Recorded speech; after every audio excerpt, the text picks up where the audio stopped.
Welcome to our third of 10 webinars in our 2025 Women in Leadership Executive Speaker Series, with this one titled, The Impact of Sexism on Women's Careers. I'm Dr. Susan Madsen, founding director of the Utah Women in Leadership Project, and also I'm the Karen Haight Huntsman Endowed Professor of Leadership in the John M. Huntsman School of Business at Utah State University. That's a mouthful. And I'm the host and will be the panel moderator today. And I always make a point of explaining what the mission is of the Utah Women in Leadership Project. And that is very short. It's to strengthen the impact of Utah girls and women. And we do that in three ways. One, to produce relevant, trustworthy, applicable research. Two, to create and gather valuable resources. And three, to convene trainings and events that inform and inspire and ignite growth and change for all Utahns, including this event today. I would like to thank our sponsors, the John M. Huntsman School of Business and Utah State University Extension. And so I want to jump right in and start by introducing our panelists. And so Holly Richardson is the editor of Utah Policy, a newsletter published weekday mornings, and she's also a columnist for the Deseret News and occasionally for the Church News. Holly was a columnist for the Salt Lake Tribune from 2017 to 2020, and prior to that, she wrote the award-winning political blog, Holly on the Hill.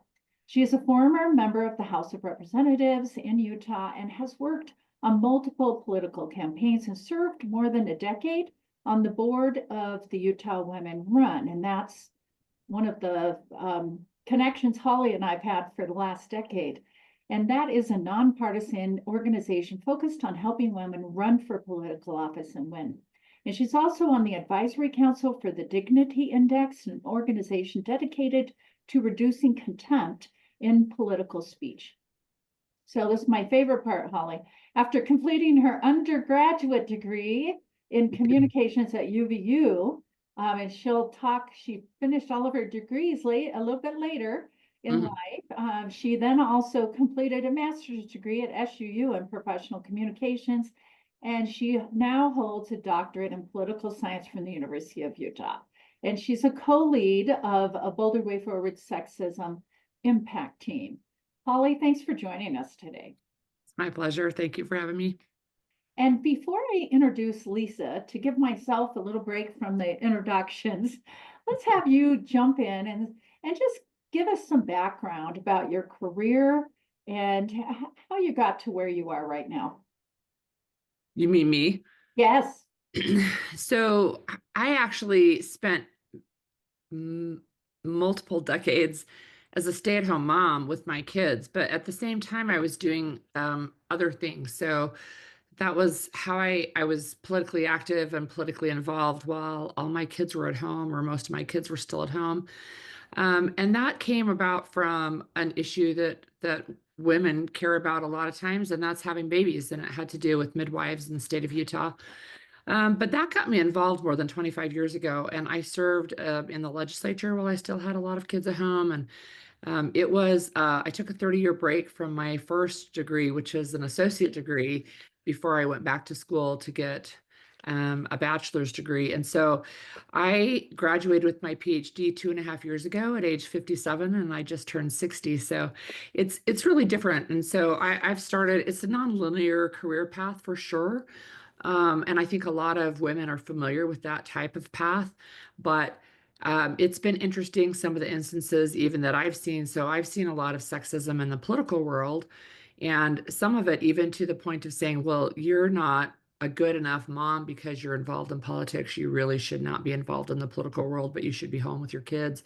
I'm like, well, this is one way of doing things that I think are good for my children, is being involved in the political process. Thank you so much. And career paths, in my opinion, I know what the literature says and everything, include paid and unpaid work.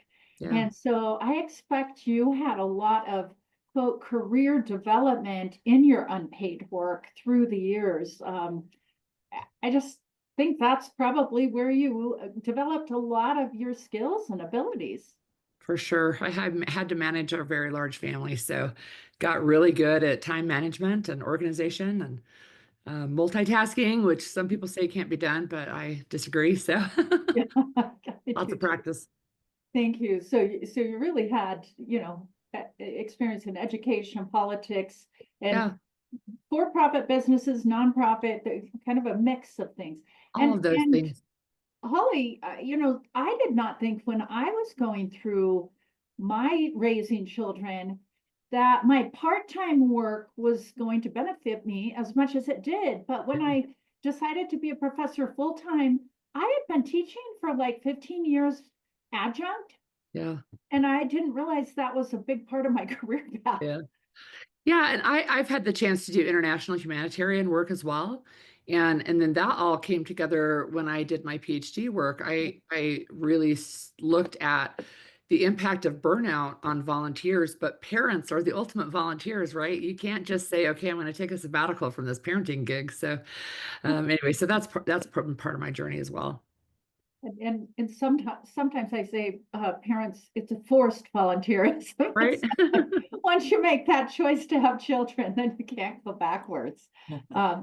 So Lisa, thanks for joining us today. So Lisa Watts Baskin joined Smith Hartvickson, I think that's how you say it, in January of 2022. She earned her law degree from BYU's J. Reuben Clark Law School and has practiced law for nearly 40 years. She represents private and public clients, including metro townships, municipalities, special districts, and citizen groups. And she's one of the founding members of that same organization we talked about with Holly, and that's Utah Women Run. The three of us actually served together for many years. So Lisa is the administrative law judge with the Utah Office of Inspector General for Medicaid adjudications and formally with the Utah Insurance Department. And she serves on her city council in North Salt Lake, and she's in her third term and is mayor pro tem and served on the city's planning commission. She was also recently appointed by Governor Cox to the Judicial Performance Evaluation Commission. These are quite the mouthful, Lisa. And in 1988, she clerked for the late Utah Supreme Court Justice Richard C. Howe. And she was appointed as the executive director to the Utah Constitutional Revision Commission. And she was also an attorney for the Utah State Legislature, drafting multiple statutes and constitutional amendments, and the attorney to the Judiciary Committee. So Lisa, thanks for joining us today as well. And I would love to have you also talk about your career path and your background.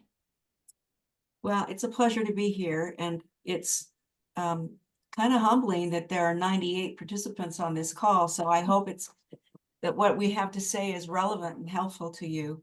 I, at a young age, knew that I wanted to be a professional career woman, probably in junior high. So I planned accordingly. And as a result, I married later in life and had my first child at 37 and my second child at age 40.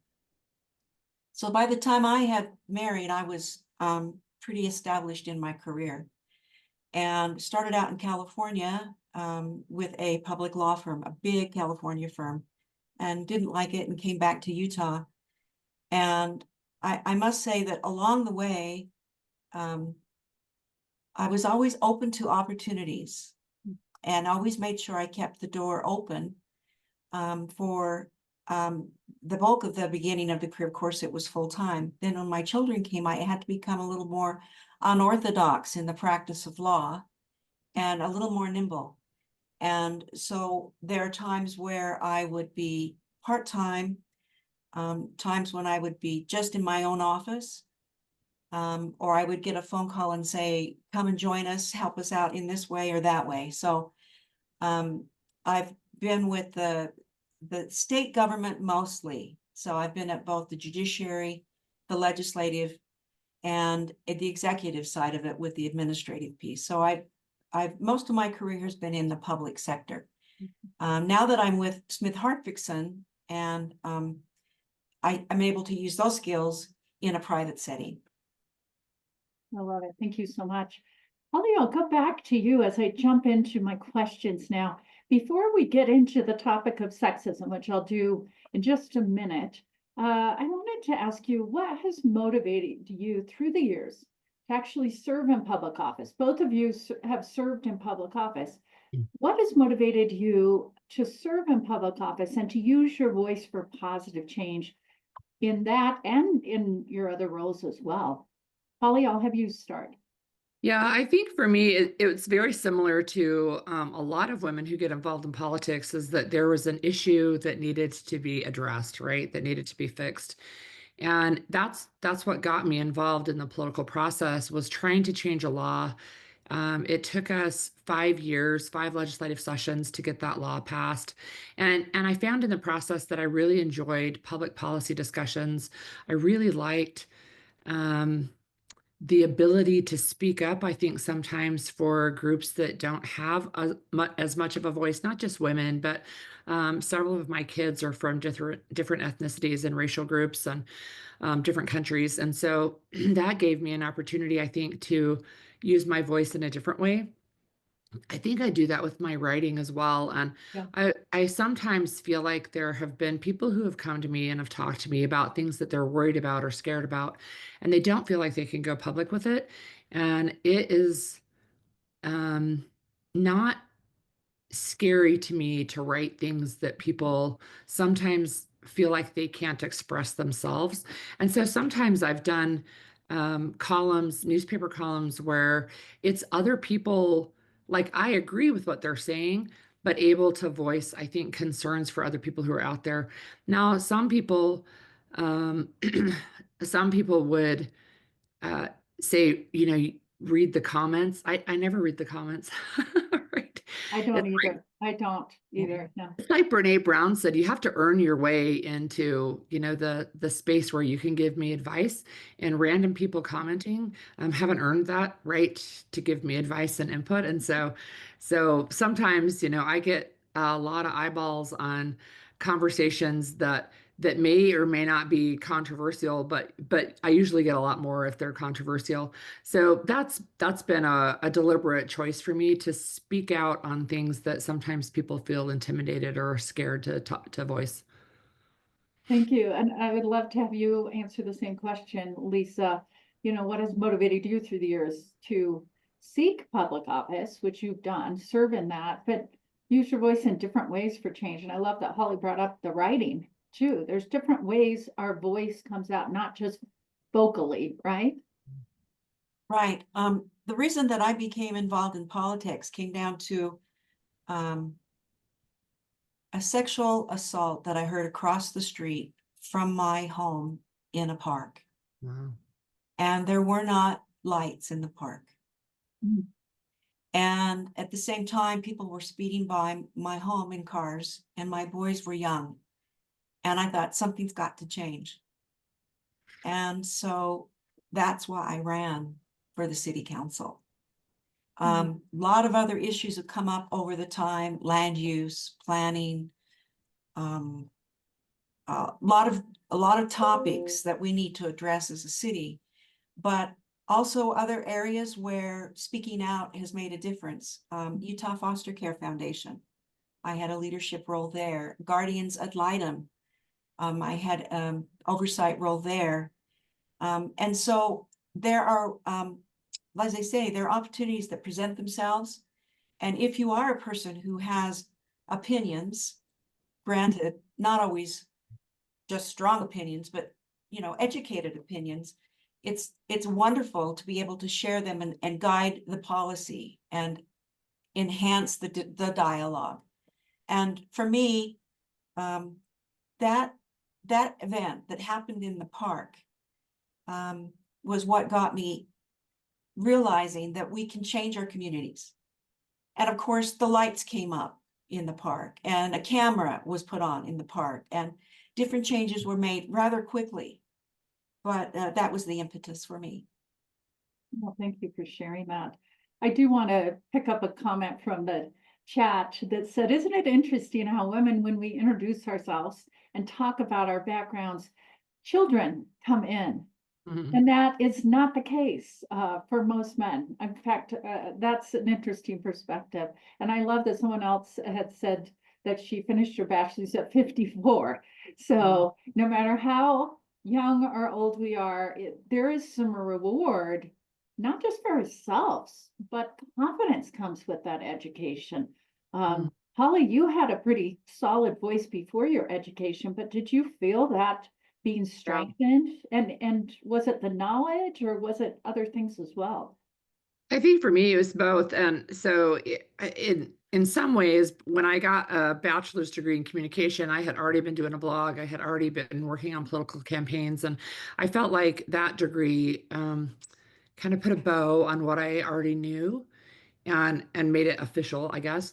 And and that continued a little bit through my master's degree, but the research skills that I learned through a PhD program, they were strengthened. I already knew how to research, but they were strengthened. They got better. My writing, I think, got better. And this is like anything that you do. The more you write, the better you get, and or the more you do anything, right, the better you get. And so I've written hundreds and hundreds of columns. I think probably millions of words at this point, probably Yeah. like you, Susan. And it's something where like I draw on that educational background all the time. And it's not that I sit there and think, oh my gosh, I learned this in such and such a class, but the overall perspective of, the critical thinking skills of I need to get my information from more than one source, and I need to go to primary sources, and I need to, you know how to look at the data and read the data, and then be able to turn around and explain it to people who think the data is not real, right? That's part of it. That's a good comment. Thank you. Now, I want to, and Lisa, I'll go to you to start this. So the focus of our discussion today is really about the impact of sexism on women's careers. And you two are the co-leads in the Boulder Way Forward of the Sexism Impact Team. And I would have still had you on if you weren't that, but I think that is a nice segue in.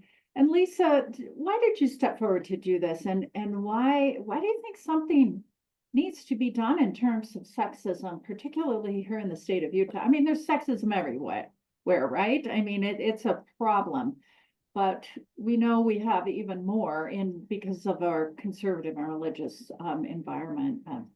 Give us some thoughts, Lisa. Thank you for asking that question. We all know that sexism is real and felt by people on a daily basis, experienced in people's pocketbooks and in their daily interactions.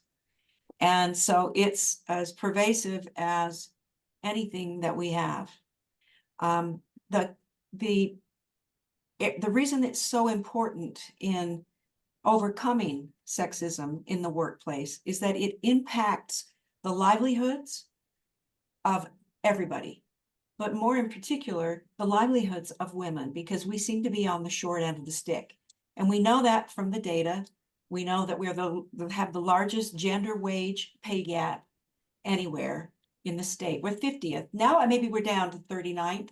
Susan, you may have to correct me, but No, we're still, there's a few different rankings, but we're always either 47th, 48th, 39th, 50. The Wallet Hub puts us at 50 now, but usually Wyoming is really close. okay. So getting back to the where we are, the culture that we have, you can see Holly and I did it in two different orders in life, right? And so either way, there was a lag time. And so returning to work at some point, right? Even though we continued to work all through those years. And there has to be a way for people to give you a hand up, to help you out. And in my career, it's always been that case. And more often than not, it's been the men who have helped me because they have been in a position of power rather than the reverse, right? But Justice Howe didn't have to hire me, but he gave me hands up. A law firm that I practiced at with, where I had my children at that point, I said, I will only work with reduced caseload. That law firm was family friendly and was willing to work with me, knowing that upfront. I've had job offers that would come and people will say, we understand that you are working on a reduced caseload at this point. Would you work for us for this particular period of time. For example, Ogden City Council did that. Those kinds of opportunities had come to me, but they don't always to lots of people. And there is a penalty phase that somebody has to overcome. Sometimes it's brought by women against women, where they've said, well, I paid my dues, you can pay yours. And so there's not that helping hand. And just so you know, in our major sexism study that we did years ago, we had almost 1,000 women who told us sexist comments and behaviors, and about 15% were women to women, and about 85% are men to women. So Yes. just wanted to put that in there, that sometimes we can be sexist with other women, right? Oh, yes. Most of the time it comes from men. But I you think know, the harshness with which we judge one another as women Yeah. is what I'm getting at. And that is something that really is a sexist plague yes, in my mind. Right. But also the coaching and the mentoring that you get, if you're in a work environment that is not sexist, that is wonderful. And then other women who can help each other, those who are more senior and those that are learning. It's a huge opportunity to give back to those people who are just beginning their careers. Thank you. I know that when there were many times where there are sexist comments that would come to me. In particular, it was odd. It was when I was pregnant that it was like I was free game, and people could say things to me that they otherwise wouldn't say, having had that experience of not having children. One attorney at a firm says, you're not sexy at all when you're pregnant. And I didn't say anything, but the male ally stepped up and said to him, you cannot say that to her. Oh. Right there on the Oh, spot. wow. That was 30 years ago, right? But Or- things are still happening just like that today, actually. I have women that tell me that it's everyday sexism, but there's different kinds of sexism, and we'll talk about that in just a minute too. Do you have any final thoughts here? We have the 4 prongs. You've done a wonderful paper, a white paper, Women in the Workplace, Part 1, and it just came out this January 7th. But there are 4 criteria that you looked at in this study: organizational strategies and the workplace culture, childcare, pre-kindergarten programs, the gender pay gap, and sexual harassment and gender-based discrimination. And that doesn't cover the entire waterfront, but it covers very explicit and clear topics that we experience in the workplace. And in that paper, we actually have some qualitative comments, just a few, even though we received hundreds and hundreds, that showed some sexism in it. And as you talked about, Lisa, sometimes we don't think about sexist comments. Sometimes you said some people experience it, but there's different kinds of sexism, and there's subtle ones that for some people are present every single day, and they see it once they start seeing it. Right. So Holly, same question over to you, really specifically about why does this topic interest you, honestly? And why did you step forward to just say, hey, we've got to do something, this is important? And I know you're getting sick, Yeah, sorry about that. Dang it. I think one of the things for me is because I'm the mom of daughters, right? So here we go back to the kids, but I chose to stay home, and I was lucky enough to be able to choose that, right? But not everybody is. And I have a number of adopted children, and so I know that they had biological mothers, and some of them felt like I only met a couple of them. So a lot of our kids came from orphanages, but you don't usually place a child in an orphanage unless you feel like you have no other choice. And I have been, I think, maybe just that broader experience helped me to see things in a different way. So I grew up in a 2-parent household, and we had 6 kids. It seemed fairly normal, for 60 years ago, 50 years ago. And yet having a diverse family helped me see that not everybody has that circumstance. And then once I could see some of the comments that people were making and some of the I think some of the ways that people, even the benevolent sexism, right? It's an Yeah. oxymoron to say it's benevolent. You started to see that, and then once you see it, you can't unsee it. So I actually did some research on uh, the power dynamics of communication and things during my master's degree. But it's this idea that you can't find very many people, I don't think, who openly admit I'm a sexist and I don't think women are equal to men. I don't think you find very many people who do that. What you do find is that this more everyday sexism or the benevolent stuff, and a lot of times I think it's unconscious. I think sometimes people don't realize. Um, this may come up later, but I just saw a Valentine's Day sweatshirt in a store that said, "Too pretty for a job." Well, that to me is sexist, right? It's babying the women who wear this, and they're putting it on, knowing that it says that they don't think they have to work, right?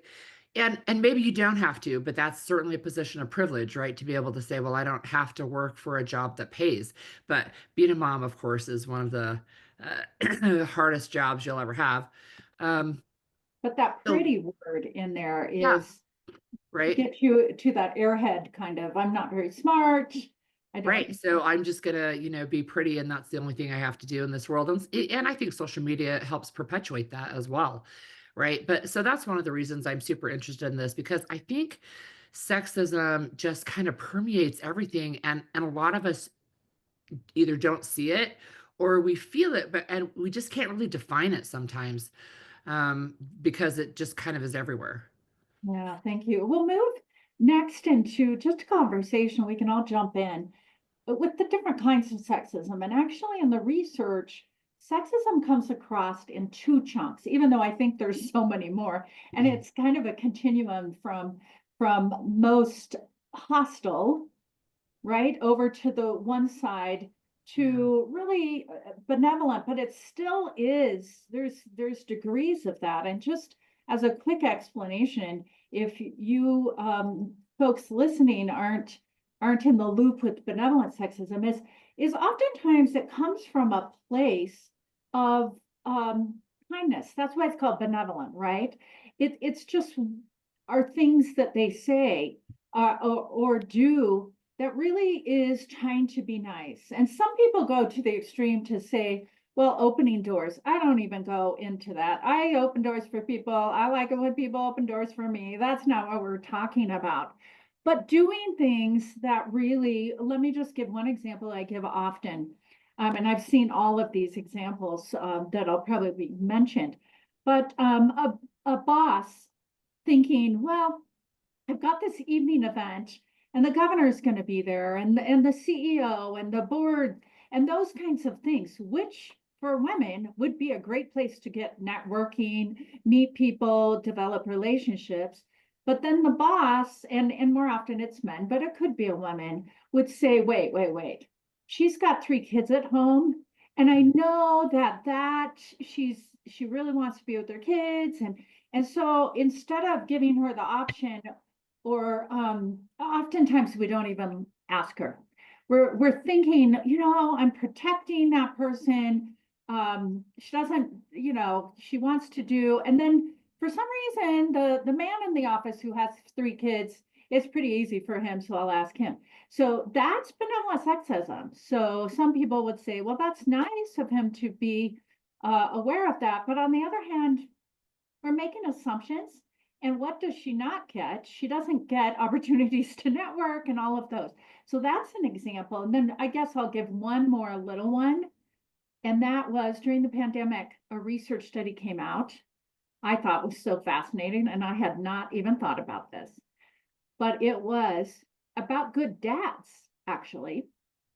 And because of dads who are over helping their daughters, at 3 years old, daughters are asking for help 3 times more than 3-year-old boys.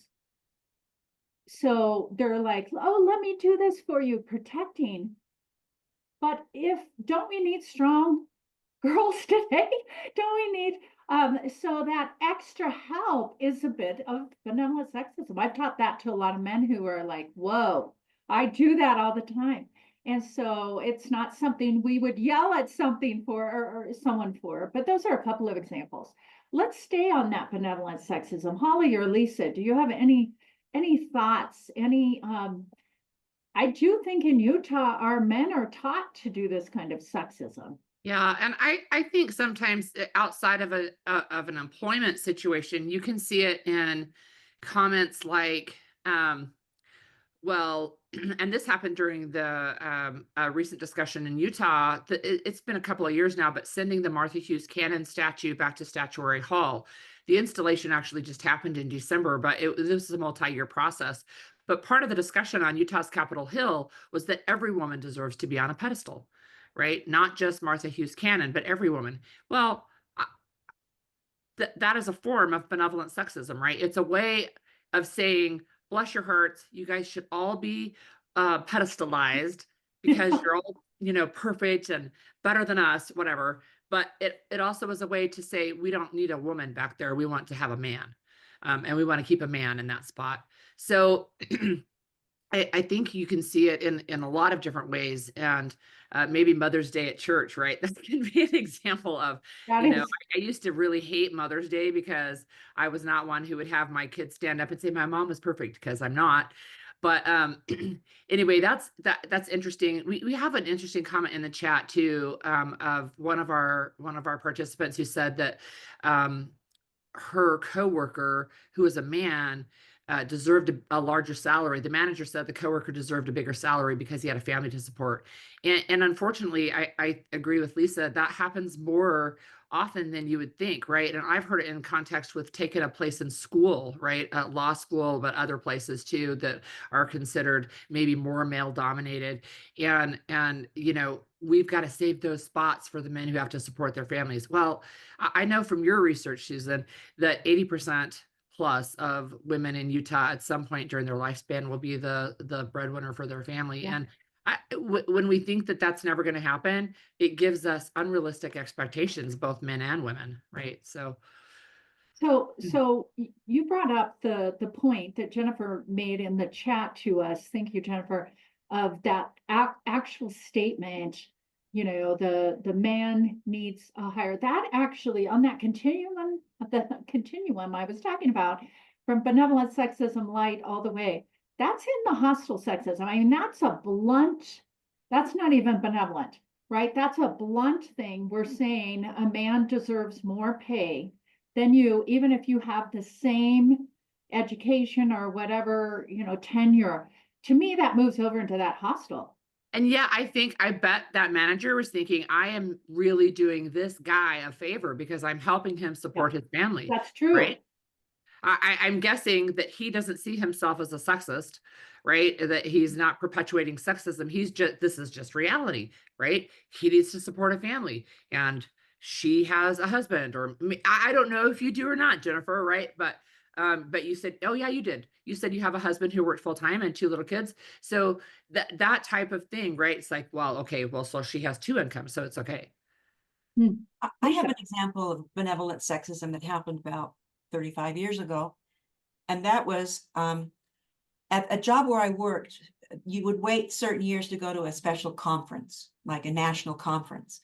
And as attorneys, you would wait for your turn to get in. Well, it so happened that when my turn was to go to this national conference, I had my child, my firstborn. So I went to my boss and I said, I still want to go to that conference because it's my year and I really want to go. And she said, no, you can't. You're a mother and you need to stay home for those 3 days with your newborn. And so, no, you're not considered this year to be able to go. And she was my boss. I look back in retrospect, that was actionable because it was with a state job. Yeah. But maybe she was being benevolent. I don't know. It didn't feel exactly benevolent, but there is that almost disguised hostility through a benevolent tone. Thank you for that example. And we won't say your name, but if you have examples, I know we called out Jennifer and a couple of people, that's great. But But if you have examples of either benevolent sexism or hostile sexism or anything along the continuum that are pretty short that you can put in the chat, do that and we'll read them. Holly, I know you've read our reports, both you and Lisa. And there's so many different kinds, honestly, of sexism. One of the reports was on objectification. That's a hard one to stomach, some of the objectification. So there's Yeah. inequity and bias, objectification, stereotypes, undervaluing women are the four main reports. So yeah, Holly, any other comments? Oh, there's some coming in. Yeah, I remember having an experience as an elected official. This is actually, I was out of office then, but we had a gathering where we had female elected officials were getting together, and we were actually talking about some of these issues. And the issue of objectification came up a lot. I mean, these are women who were or currently were or previously had been elected officials, and they were getting comments like, your sweater needs to be tighter because I want to see your chest, right? Or your butt looks really good in that skirt, or, come sit on my lap. I mean, and these are, again, women who were elected officials, and they were getting those types of comments, a lot of them from their male colleagues within whatever elected body they were in. And those types of things are, they're so offensive. And I think one of the things with objectification is it becomes a stereotype almost, right? It puts women in this double bind, and it's one of my favorite topics. I actually teach some leadership classes on the double bind for women, and that one is you can't be competent and nice, right? If a man is a boss, you're bossy. If you the same actions, right? It's that type of trying to navigate, and you see that in female elected officials at the presidential level.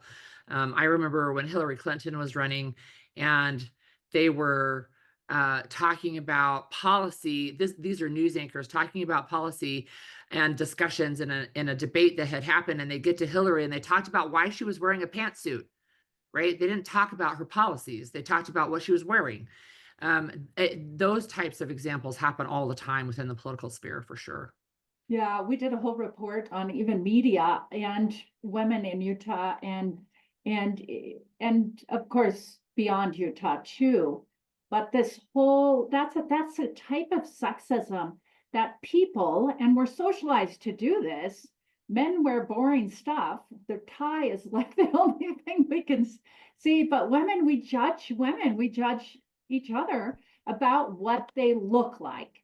Hair, jewelry, we do Weight, that. And to me, that age. is a age. Yes, that's true. Yep.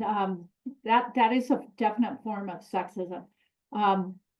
Lisa, did you have any comments? I wanted to move us. We're going to kind of go back and forth here. But one of the things I wanted to mention is just to have us throw out a couple of ideas right now, and then we'll read some of the stories in the chat of how do we, when we see it, or when something happens to us, what are some little tips? What are some words that we can say?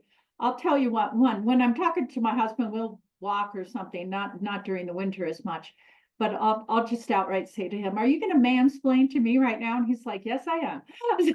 So he knows exactly. But one of the things that has been suggested, I've used it a couple of times, is sometimes people will say something and you could just use a word like ouch, like just to give yourself a minute, and just to put that out there that, that was just something there, but giving yourself a minute to think about, not what am I trying to say? Not like, you are stupid or something, like, how do I give myself a minute to think of a good response? Holly, anything comes to mind, and Lisa, in terms of ways to respond? I think, and everybody has to find their level of comfort and whatever the situation is. And sometimes it's using humor, but sometimes I have seen you write about this before too, Susan, but I enjoy when women say, what did you mean by that? Yeah. Asking someone to explain their sexist joke or their sexist comment. It's like, and I don't understand it. What were you saying? Right? Explain this to me. And then it becomes kind of awkward, right? So that can be a good way. And I think And that's another, okay if it becomes awkward, right? yeah, right. That's kind of the point, right? Where people like they have to take a step back and say, oh gosh, that just popped out of my mouth. And I should probably think about that. But I think another way too is for other women to amplify what uh somebody either said, the female said, the other woman said, in ways to say, she was talking if they're interrupting her, which happens all the time for women in professional settings, or I wanted to hear what Lisa had to say, or, that was a really uncomfortable comment for me that you just made about Lisa. So can we talk about that? I mean, those Yeah. those types of things of amplification. Those questions, which you're just asking a question, and if you can keep yourself in this place of inquiry, Mhm. even if you're heated a little bit, explain that a little bit more because I'm not understanding that. Well, and I'm not always inclined to be confrontational, but I am more direct. And I'll say, wait, you're not listening. Mhm. Or something like, you've got to read the room, and society doesn't do this anymore. Just things like that, where I don't want to be punishing, but catch it in the moment. Now, I caught myself doing it something the other day at city council. I said that we're talking about a playground equipment, and I said, don't you think the mothers would just freak out if they had all those kids sliding down that slide and it would ruin their jeans and cut holes in their pants? And I saw two women that are staff look at each other like, that was sexist. I can't believe she said it. Right. And so I need to go and explain that to them and apologize because it was sexist. Right. But they didn't, their reaction to me alerted me to it. And sometimes that's all it takes. It's just like this perplexed look. Like, wait, did you just say that? One of my favorite comments that I learned actually, I was doing a half-day workshop on sexism with a lot of women politicians in the state. Holly, you may have been there in the day, and Lisa, both of you. But one of the things I really learned is, there are really great men who sometimes say things, but we want to respect them, and that educational component for some people is important. And I remember Ellie Isom, actually, I remember her saying that she respected this man so much, but after the situation, she pulled him aside and basically said, I know you respect women. I know you value. Can I share something with you? Because when you basically said this thing, let me teach you how that came across. And I know you wouldn't want to offend people in the future. So I really appreciated that teaching moment. And just for me to learn, there really are ways to handle that. But Lisa, I agree with you too, that sometimes in a situation, you don't want to wait too long. So Right. to say something. So And sometimes, I think that when a comment comes to us and it's done in a joking way, for example, at a job interview, person said, we know that Lisa's got the nicest legs in the room. And it was a panel of interviewers. And you kind of laugh it off, but going back now, I would be more bold. I would be more bold, and I would have taken him aside and said, don't do that again. I've worked too many years to be at this interview. And that's all I would need to say. I just thought of a joke you could have done back, and that would be no. Dan has the best leg. Yeah, humor can sometimes cut through it all, that's for sure. I know, you got to give yourself a minute to think about that. So, Holly, it looked like you wanted to jump in. Do you There, I think the male allyship too, right? That's important too. So my husband has heard me talk enough times that we don't work in the same environment, but he has been able to call out sexism at his work, and uh, there was an opportunity recently for him to say to a woman who was asked to take the notes because she was the prettiest in the room, to say to her, do you want me to go talk to our boss who just said that? And she said, no, I'll do it myself. And then the next meeting, that male boss came in and apologized, right? And he hasn't done it since then, right? So sometimes it's an educational thing, sometimes it's on the spot, sometimes having male allies who can also see it and call it out. I think, like we've already mentioned, that's valuable as well, right? But I think I've seen in the chat more than once, but sometimes we shut down in the face of those, and sometimes that's okay, right? Sometimes that's what we do, or sometimes it feels like if we make a stink, we're going to be the ones who lose a job, and we're not in a position to lose the job, right? We need that job. I think there's different ways and at different times, right? And I remember, so Lisa and I, when we did the summit this last year, we had a woman who came to our session and said that she had had a comment made to her, like basically as she was a brand new employee. She didn't say anything at the time, but after she created a relationship with the man who made the comment, she took that opportunity, like you mentioned, Allie did, and pulled him aside and said, I would like you to know how that made me feel the first day when you said XYZ to me. And he apologized, and she waited until she felt like they had a relationship where she could bring it up. So there's lots of different ways we can address it. But there's Sometimes we just need to halt though. I love those one word or that question you talked about. Give just give yourself a minute, because sometimes we're like, really, did that just happen? yeah. Like, yeah. I've had some women tell us that they've just never came back to the job. They didn't even quit. They were so appalled by some really harsh things that happened to make them feel stupid. So, um, I love some of these stories in here. There's one working in a male-dominated industry. This person had truck drivers walk past ask the next male questions where to unload trucks, but she was the supervisor. And I think those kinds of things happen.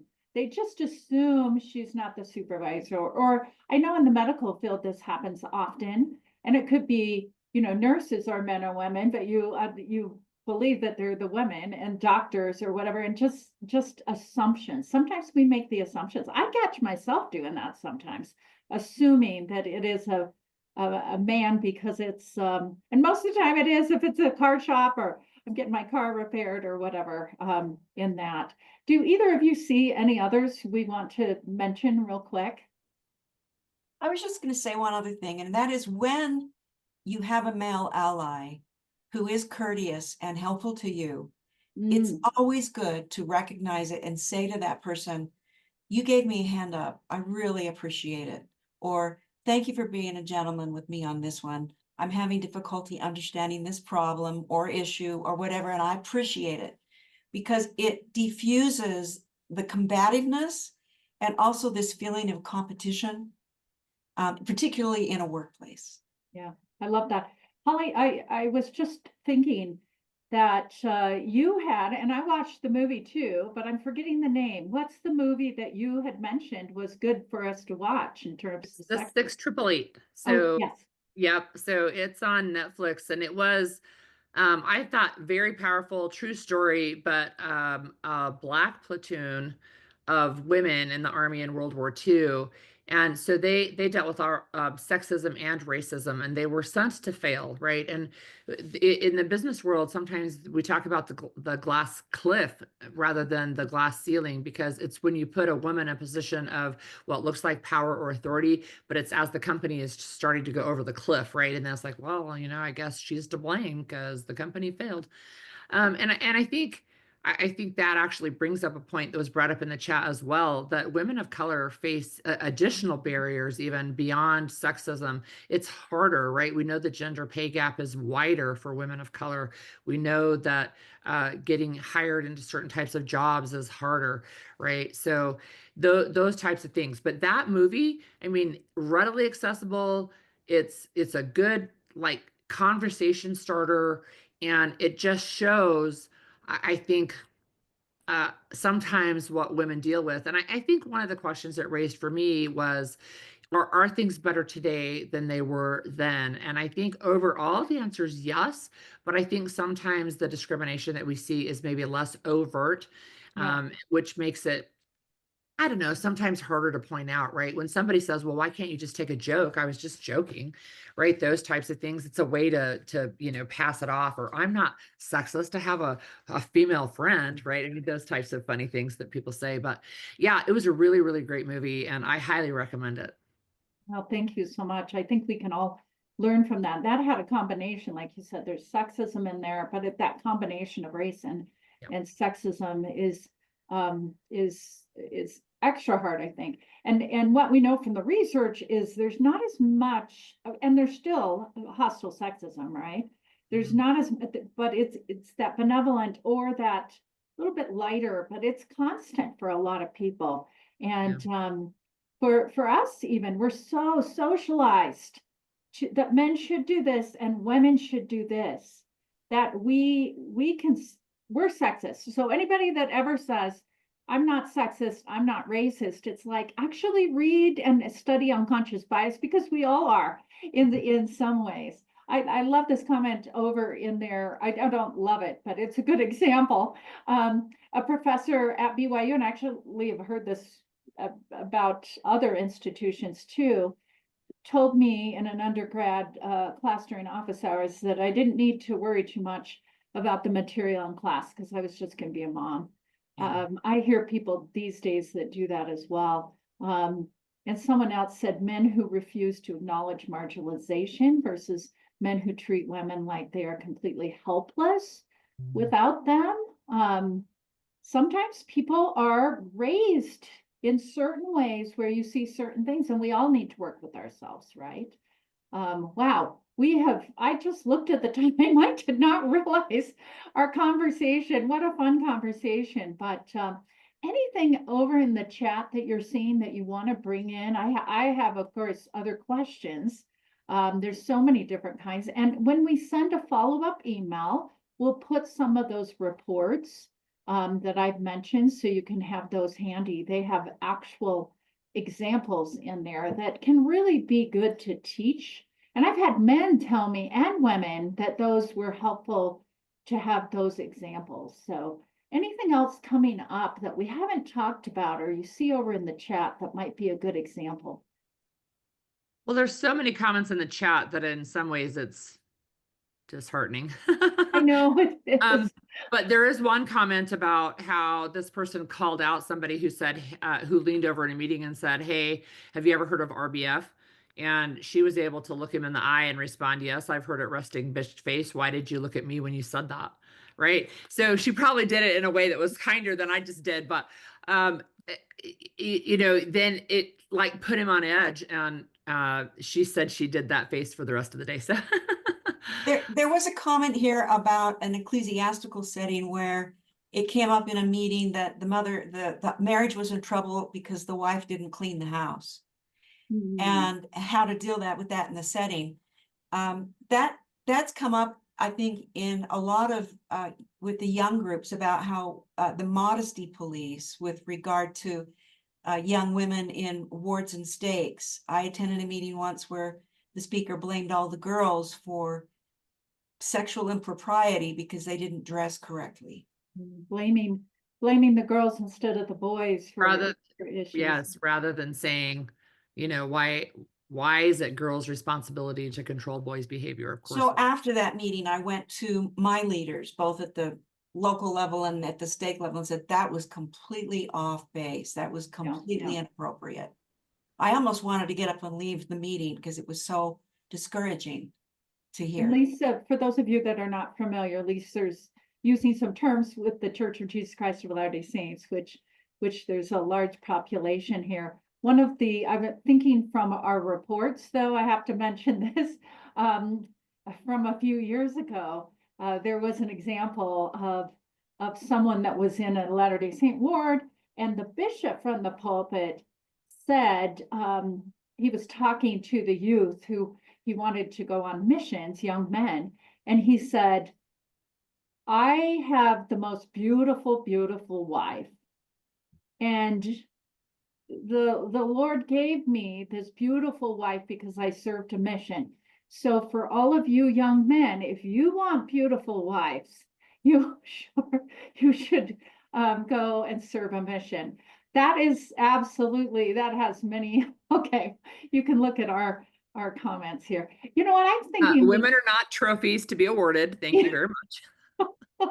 But Susan, on the other side of this, there was a letter that the lieutenant governor just came out with, our female lieutenant governor, and it was her inaugural speech.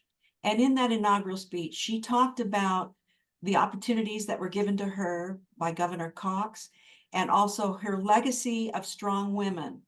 And so we have to remember there's success, there is achievement, and there is a way above the fray. But it has to be done with hard work and consistency and diligence and all those things that you expect anybody to do at their job or their role. And I love you bringing this up right now, because there are a lot of good men. I work with so many good men. And even though men and women can be sexist, just coming at it from a more positive, like, I assume maybe that person didn't know that impacted that comment, and let's pull them aside and let's teach. And I have done that with a number of people, and they have become absolute male allies just with one real push. And they've said, hey, help me learn more. I don't want to be saying things that are offensive. And I've been in the habit of doing that. So I think we need to come at it. I'm so glad and our time is up, and I'll let Holly, each of you take 30 seconds. But I think we need to come at it with the point that we can make a difference. Yes, it might be all over, but we can make a difference by the things that we say, the example we set, and the assumption that most people really are good. And if they realized what they're saying, then they wouldn't. Holly, 30 seconds, real quick. I think that I am seeing generational shifts. And so I've tried to teach my boys and girls, right, appropriate behavior towards each other. I've also taught my girls that a man is not a financial plan either. But I'm seeing some real generational shifts, right? And it will take time for that to trickle through the workforce and things. But I have a great hope in what's coming ahead, because young people are standing up for themselves, both men and women, and saying, this is not okay. You can't talk to her that way. You can't talk to me that way, right? I mean, I think it will take a while, but I think it's coming. Great. Lisa, final thought. One piece of advice is for me, I always say to myself, try not to have a chip on my shoulder, right, before it gets knocked off. That's one thing. I try not to take offense as much as I can. But on the other hand, I say to all those people that are participating, we know sexism is real. You've all experienced it. It's hurtful. It's damaging to one's career. In the workplace, it can work against you financially. Stand up for yourself. And then finally, shine on.